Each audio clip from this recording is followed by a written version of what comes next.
Hola, muy buenas gente de YouTube, estamos aquí otra vez en Virtual Force en la página principal, ¿vale? Hoy os vamos a enseñar un tutorial de cómo usar la página web de Virtual Force y como veis estamos en la página principal, ¿no?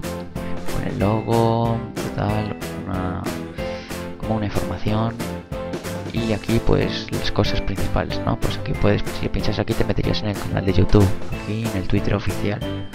Y esto aquí pondría el email de contacto para contactar con nosotros. Bueno, os vengo a enseñar cómo descargar las cosas, contactar con nosotros, cosas de esas, ¿no? O sea, yo os recomiendo mucho que tengáis la página web de Virtual Force.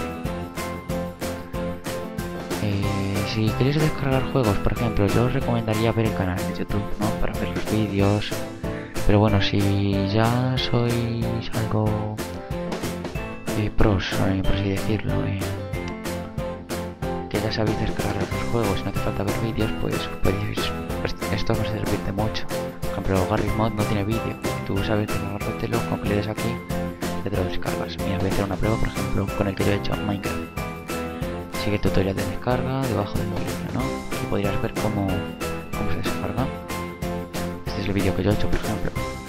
Pero si no te apetece verlo, por ejemplo, pues le pinchas aquí directamente, ¿vale? Esperas 5 segundos, como siempre.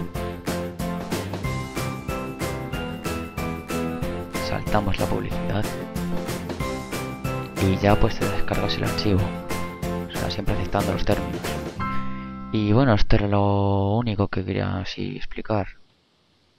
No era más, lo básico de la página. No sé si hagamos más post o un foro o algo para que podáis contactar.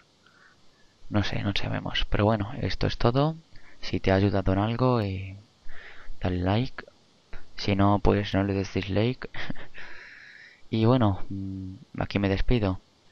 Una vez más con Virtual Force Tutoriales.